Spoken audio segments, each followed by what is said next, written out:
오늘은 반갑습니다. 한 주 잘 보내고 계신지요? 오늘은 가을 양육과정 5번째 시간입니다. 지난번에는 고린도후서의 구체적인 내용에 대해 다루면서 장가절을 가지고 여러 가지 심도 있는 말씀의 의미들을 다루었습니다. 이제 오늘은 바울 서신의 또 다른 책인 에베소서를 다루려고 합니다. 오늘도 주님의 말씀하심을 구하며 그런 강의를 시작하겠습니다.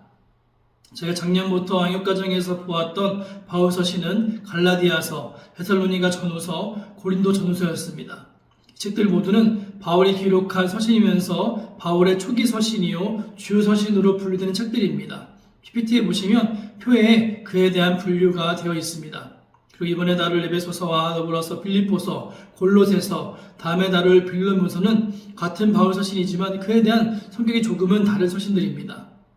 성격은 설명된 대로 옥중서신이라는 타이틀로 이 4개의 책들이 구분됩니다. 그런데 옥중서신에 대한 설명 전에 바울서신에 대한 설명을 잠시 드리면 분량면에서 보면 바울서신은 신약의 거의 4분의 1을 차지하고 있습니다. 그리고 바울에 대한 역사적인 설명인 사도행전 13장부터 28장까지를 포함시킨다면 거의 바울과 관련된 이야기와 그가 쓴 서신서는 신약성경의 3분의 1을 차지한다고 해도 과언이 아닙니다.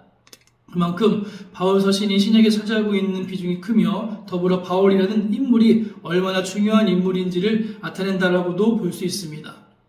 아시는 대로 바울은 선교사역을 하면서 틈틈이 자신이 개척한 선교지의 교회와 또한 개인들에게 편지를 보냈습니다. 서신서들을 보면 거의 모두 바울의 사역과 관련이 있는 교회와 성도들이 연결되어 있음을 알 수 있습니다. 흥미로운 것은 신약성경에 포함된 바울 서신 13편은 연대순이 아닌 분량에 따라서 가장 많은 양인 로마서에서부터 가장 짧은 장인 또한 빌레몬서로 구분되어 있다는 것입니다. 이러한 구분의 이유는 밝혀지진 않았지만 이러한 것도 성경 안에 있는 흥미로운 요소 중에 하나임을 알 수 있습니다. 이제 옥중서신으로 와서 옥중서신은 말 그대로 감옥에서 바울이 쓴 서신을 말합니다. 그리고 그 감옥과 관련된 지역은 바로 로마입니다. 성경에 또한 사도행전을 포함한 여러 곳을 보면 바울 로마에서 사역할 수 있는 방안을 수년 동안 모색해 왔습니다. 사도행전 19장 21절을 보시면 바울은 여기에서 이 일이 있은 후에 바울이 마게도냐와 아가야를 거쳐 예루살렘에 가기로 작정하여 이르되 내가 거기 갔다가 후에 로마도 보아야 하리라 하고라고 말합니다. 이 말씀에서 바울은 반드시 로마를 방문하겠다고 하는 그런 굳은 의지가 잘 드러납니다. 로마 문문에 대한 바울의 간절한 소망은 본줄뿐만 아니라 로마서 곳곳에서도 나오는데 로마서 1장 13절에 형제들아 내가 여러 번 너희에게 가고자 한 것을 너희가 모르기를 원하지 아니하노니 이는 너희 중에서도 다른 이방인들 중에서와 같이 열매를 맺게 하려 함이로되 지금까지 길이 막혔도다. 그렇게 말합니다. 그리고 15장 23절에는 이제는 각 지방에 일할 곳이 없고 또 여러 해 전부터 언제든지 사바나로 갈 때 너에게 가기를 바라고 있었으니 라고 말합니다. 여기서 바울은 오랫동안 로마로 가기를 원했으나 빈번하게 그 소망은 이루어지지 않았다는 것을 또한 토로하고 있으며 그러나 바울은 좌절하지 않고 로마를 거쳐 사바나, 지금으로 말하면 스페인까지 갈 것을 다짐하는 것이 보입니다. 로마는 바울의 동역자였던 아굴라와 브리스길라 그리고 다른 많은 친구들이 있는 곳이었고 뿐만 아니라 로마는 로마 제국의 수도였으므로 유럽 전도의 전쟁기지로서 적합한 곳이었습니다. 따라서 바울은 에베소를 중심으로 아시아를 복음화시킨 것처럼 로마를 중심으로 유럽을 복음화시키기 위하여 로마로 가고자 하였던 것입니다. 그런데 하나님께서는 이러한 복음 전파를 향한 바울의 불타는 열정에도 불구하고 그 즉시 자의에 의하여 로마로 가는 것을 허락지 않으십니다. 그리고 하나님의 계획은 AD 58년에 예루살렘에서 바울이 체포되고 AD 61년에 미결수의 신분으로 로마에 도착하는 역사로 이루어집니다. 그리고 후에 AD 63년에 1차로 석방되기까지 약 3년간 로마에서 복음을 전할 수 있게 됩니다. 바울은 바로 로마를 원했지만 하나님께서 이렇게 간격을 두신 것은 은혜의 섭리로 볼 수 있습니다. 이는 바울의 목숨을 노리는 유대인의 위협으로부터 로마 군대를 이용하여 안전하게 보호하여 결국엔 로마까지 가서 복음을 전하게 하시려는 하나님의 자비로운 계획이며 섭리였습니다. 그리고 바울은 그 로마에서 복음을 또한 전하며 쓴 서신이 옥중 서신인 에베소서, 빌립보서, 골로새서, 빌레몬서입니다. 바울은 가택연금 상태로 있는 감옥에서 에베소서를 기록했습니다. 에베소서는 책의 이름 그대로 헬라어 프로스 에페시우스라는 말처럼 에베소서인들에게라는 뜻을 가지고 있습니다. 바울은 3차 전도여행 3년간 사역하였던 에베소 교회를 비롯한 인근 소아시아 교회의 성도들을 향하여서 이 에베소서를 쓰게 됩니다. 에베소서는 특별히 다른 서신서와는 다르게 기독교의 중요교리라고 할 수 있는 기독론, 구원론, 교회론, 종말론 모두를 등장시키는 특징을 가지고 있는 서신입니다. 그리고 특히 선택과 애정에 대한 교리 및 교회론이 상세히 소개되고 있습니다. 왜 바울이 교회론을 에베소서에서 주되게 이야기하고 있는가 하면 제가 새벽 설교 때 이야기한 것이기도 하지만 바울은 이방인들에게 이 서신을 전하고 있습니다. 유대인이 아닌 이방인들에게 말입니다. 그런데 이방인들에게 교회는 생소하고 낯선 곳이었습니다. 유대인들에게는 구약부터 내려오는 성막과 회막, 성령과 같은 교회의 모체가 되는 것을 익히 알고 경험해 왔지만 이방인들은 이러한 사전 지식과 경험이 전무하였습니다. 그러니 이방인들에게 바울은 교회가 무엇인지를 설명해야 하고 더불어 그 교회가 어디서부터 시작되었는지에 대한 역사와 또한 무엇보다 교회의 참 의미를 설명해야 하기에 바울은 에베소서에서 교회론을 주되게 설명하고 있는 것입니다. 그러므로 에베소서는 이제가 교회에 속하게 된 이방인 출신 성도들에게 그리스도의 구속 공동체인 교회가 어떻게 이제 신약시대에 이르러 자신들, 이방인들에게까지 포함시키게 되었는지 그 과정과 의의를 설명하고 있습니다. 잘 아시다시피 구약시대의 하나님의 구원의 역사는 택하신 이스라엘을 중심으로 하여 이 땅에서 진행되었었습니다. 그러나 이제 신약시대에는 구원의 대상에 있어서는 물론 구원의 역사가 정해되는 통로까지도 온 세계의 이방 만민에게로까지 확장되었습니다. 즉 복음이 구약 선민 이스라엘에게서 세계 만민으로 구성된 신약교회로 계승 확장되었다는 것입니다. 사도 바울은 이방인 출신 성도들에게 신약교회는 다름 아니라 이미 해초부터 그리스도의 구속사역을 중심으로 전 역사를 조망하는 하나님의 섭리에 따라 장구한 세월에 걸쳐서 구약시대를 지나 그 연장선상에서 세워진 것임을 강조하고 있는 것입니다. 즉 교회가 그냥 생긴 것이 아닌 자신들 이방인에게까지 포함하게 된 신약교회의 역사적 정통성과 구약과의 연소성을 분명히 깨닫도록 유도하고 있는 것입니다. 또한 교회는 오직 그리스도의 구속사역을 통하여 구원을 얻은 자들을 대상으로 그리고 오직 그리스도만을 머리로 하여 형성된 단일 공동체임을 역설합니다. 교회는 하나님의 섭리로 회초부터 해상 끝날까지 이어져가고 있는 그리스도의 구속사역의 도정에서 신약시대에 세워진 구속 공동체임을 바울은 강조하고 있습니다. 따라서 그리스도의 구속사역이 구약시대에서 신약시대로 이어진 것이었듯이 신약교회도 역사적 연속성과 정통성을 가지고 있으며 그리스도를 중심한 단일성과 통일성을 갖고 있다는 사실이 에베소서의 가장 근본적인 메시지라 할 수 있습니다. 그래야 바울은 먼저 본 편지의 앞부분에서 그리스도의 구속 공동체인 교회의 역사성과 유일성에 대한 설명을 하고 난 후에 이에 근거하여서 그리스도의 구속 공동체로서 교회의 전체적인 일치와 성도 각자의 올바른 삶에 대한 신학적 훈계를 주고 있습니다. 그리고 그런 연후에 먼저는 절대 유일의 구속 공동체로서 교회가 마땅히 추구해야 할 연합과 일치의 당위성을 그리고 나중은 교회 구성원 각자가 가져야 할 새로운 삶의 자세를 교훈하는 것이 에베소서의 중요 내용이라 말씀드릴 수 있겠습니다. 그러므로 에베소서의 기록 목적은 1차적으로 독자들의 이해의 지평을 넓히기 위함이라고 볼 수 있습니다. 바울은 독자들로 하여금, 성도들로 하여금 하나님의 궁극적인 구속 목적 및 그 성취의 과정에 대해 깊이 이해하기를 바라며 또한 그 이해에 기초하여 성숙하고 성장하기를 바라는 그것의 있음의 말씀을 통해서 이것을 알 수 있습니다. 다음 주에 좀 더 자세히 보겠지만 본 서신의 신자들의 영적 지감 및 충만을 위한 바울의 중보적 기도가 두 차례나 포함되어 있는 것도 이러한 맥락에 따른 것입니다. 교회론과 더불어 바울은 하나님의 궁극적 구속 목적은 무엇이며 그것은 구체적으로 어떤 과정을 통해 성취되며 완성되는가, 바로 이것이 바울이 본 서신에서 말하고자 하는 두 번째 핵심입니다. 그리고 바울의 에베소서를 통한 답은 하나님의 궁극적인 구속 목적은 그리스도 안에서 만유를 통일하시는 것임을 말하고 있습니다. 그리고 이러한 하나님의 구속 목적은 그리스도의 속죄 사역을 통해 이미 결정적으로 성취되었다라고 말합니다. 그러나 바울은 성취는 되었지만 아직 완성되었다라고는 볼 수 없다라고 말하면서 이는 예수 그리스도의 오심으로 하나님의 나라가 이미 임하였으나 아직 완성되지 아니하는 것과 같은 맥락으로 설명할 수 있습니다.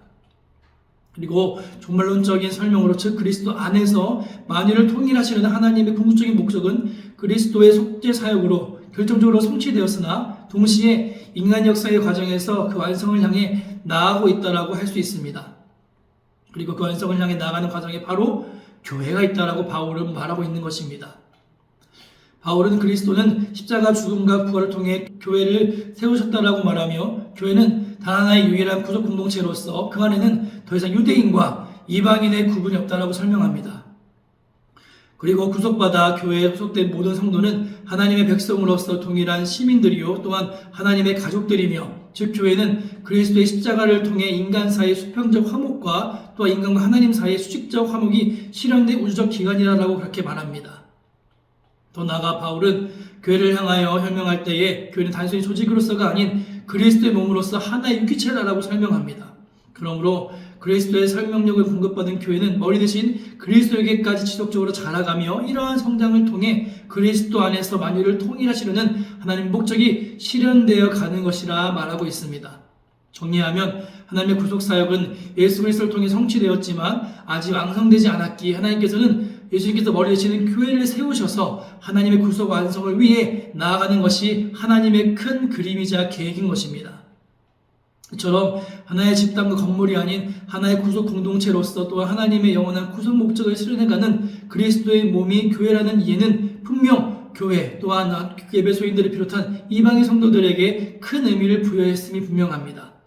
말씀처럼 본래 약속의 언약에 대해서는 외인이며 하나님의 백성들과 상관이 없이 본질상 진노의 자식이었던 이방인들이 영광스러운 교회의 일원이 되었다는 것은 실로 놀라운 은혜와 감격으로 볼 수 있습니다. 이것은 이방인인 저와 여러분도 마찬가지입니다. 그러므로 에베소서를 읽으면 읽을수록 얻게 되는 것은 성도로 하여금 교회 및 교회의 일원으로서의 성도의 변화된 신분적 치유에 대한 이해를 깊어지게 합니다. 그리고 교회를 단지 건물이나 부지체로서 이해하는 것이 아니라 하나의 구속 공동체이자 유기체인 그리스도의 몸으로 이해하는 것, 그리고 구원을 각 개인의 문제로만 국한시켜 생각하는 것이 아니라 그리스도의 몸을 이루는 위한 한 지체로서의 부르심을 이해한다는 것은 성도의 신앙 전반에 너무 중요한 진리 부분임을 알 수 있습니다. 이제 다음으로 예배소서의 구조를 한번 보시면 예배소서는 전체를 세 부분으로 나누어 머릿말 겸 서두 인사가 1장 1절과 2절로 시작되고 뒷부분부터 6장 20절까지의 본론부, 마지막 6장 뒤부터 24절까지의 결론부로 결론과 인사로 구분할 수 있습니다. 그리고 본론부는 다시 부부분으로 나누어서 1장 3절부터 3장까지의 전반부와 4장부터 6장 20절까지의 후반부로 다시 나눌 수 있습니다. 이 중에 본론 전반부가 하나님의 구속의 목적 및 그리스도 안에서 구속받은 성도의 치유에 대해 교리적 차원에서 설명하는 부분이라면 본론의 후반부는 구속받은 성도로서의 새로운 삶에 대해 실천적 차원에서 설명하는 부분이라고 할 수 있습니다. 이처럼 양문되는 전 후반부의 내용 구조를 좀 더 세부적으로 살펴보시면 먼저 1장은 머릿말과 그리스도 예수 안에서의 하나님의 구속 예정의 성취와 그 목적에 대해 서론적 차원에서 제시하고 있습니다.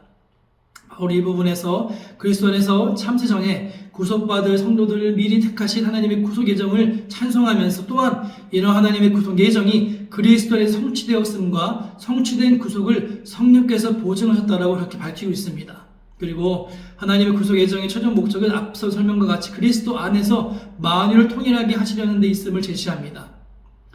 여기서 바울은 삼위 하나님의 구속 사역을 모두 언급하고 있지만 핵심은 그리스도 안에서입니다.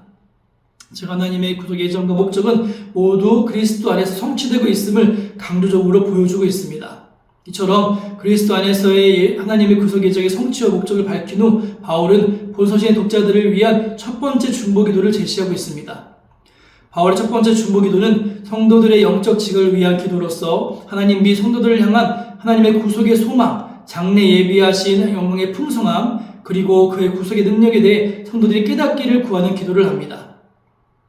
이어 2장, 3장은 1장에서 서론적으로 제시한 하나님의 구속 예정이 성취된 것을 단계적으로 제시하는 부분으로서 구속받은 성도의 치유 및 하나의 구속 공동체로서의 교회의 본질과 역사성에 대해 제시하고 있습니다. 바울은 저와 영적 죽음으로부터의 이방인 개개인의 구원을 언급한 이후 다음으로 구원받은 개개인의 교회라고 하는 하나의 구속 공동체를 형성하게 되었다라고 그렇게 설명합니다. 하나님은 그리스도의 십자가를 통해 이방인과 유대인의 담을 허물고 수평적으로 화평하게 하셨으며 하나님 자신과도 수직적으로 화평하게 하셨다라고 그렇게 말합니다. 이리하여 그리스도 안에서 구속받은 이방인들은 그 신분적 지위에 있어서 하나님의 백성으로서의 하나님 나라 시민권자가 되었으며 또한 하나님의 한 가족이 된 것이다라고 설명합니다. 이처럼 그리스도 안에서 유대인이든 이방인이든 구속받은 성도들은 하나의 구속 공동체가 되었는데 이것이 바로 교회라고 바울은 설파합니다.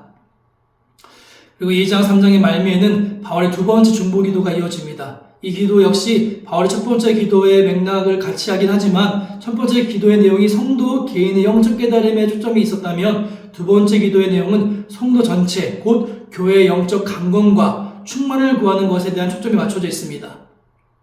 이제 4장과 6장 중반까지는 구속받은 성도들로서의 새로운 삶에 대한 실천적 권면을 다루고 있는 부분으로 나눌 수 있는데 먼저는 그리스도의 몸인 교회의 연합과 성장에 대해 다루고 있습니다. 바울은 성도들이 그리스도의 몸으로서의 교회의 본질에 대한 이해에 기초하여 각 성도가 몸의 각 지체로서 역할을 하는 가운데 일치와 연합을 이루며 궁극적으로 전체적 차원에서 교회가 그리스도의 장성한 분량까지의 가라기를 권면하고 있습니다. 그리고 이어서는 그리스도의 몸인 교회 구성원 각자의 새 생활에 대한 권면을 제시하고 있는데 이 윤리적 권면의 핵심은 하나님을 따라 새롭게 지음받은 자로서 하나님을 본받는 자가 되라는 것입니다. 즉 구원받은 성도는 빛 대신 하나님의 자녀가 되었으므로 어두움의 일들을 벗어버리고 빛의 자녀로서의 열매를 맺어야 하며 지혜롭게 행하여 세월을 아끼고 성령의 충만함을 받으며 모든 관계에서 그리스도를 경외하는 마음으로 또 믿음으로 피차 복종하는 자세로 살아가야 한다는 구조적인 지침을 바울은 제시합니다. 더불어 성도 영적인 전쟁과 관련한 권면도 하면서 바울은 성도가 직면한 영적 싸움의 성격이 마귀들과의 싸움이라는 것과 그 싸움에서 이기기 위해서는 하나님의 전신갑주를 무장하고 기도로 싸워야 함을 권면하고 있습니다. 이로써 바울은 구원받은 성도의 삶이 단지 윤리적 차원에서만이 아니라 영적인 차원에서도 근본적으로 새로워져야 할 것을 보여주고 있는 것입니다. 그리고 마지막 6장 21절부터 24절은 짤막한 결말 부분으로 또한 여기서 바울은 두기고 파송 소식을 알리고 평강과 사랑과 은혜를 비는 축도로서 본 서신을 마무리하고 있습니다. 오늘 강의는 에베소서의 결론적인 내용을 다루었습니다. 다음 주부터는 에베소서의 장가절을 구조적으로 보면서 말씀의 의미와 뜻을 나누겠습니다. 아무쪼록 여물어 가는 가을, 이번 한 주도 주와 깊이 동행하며 주를 승리하시는 성도분 되시기를 소망합니다. 다음 주에 뵙겠습니다. 감사합니다.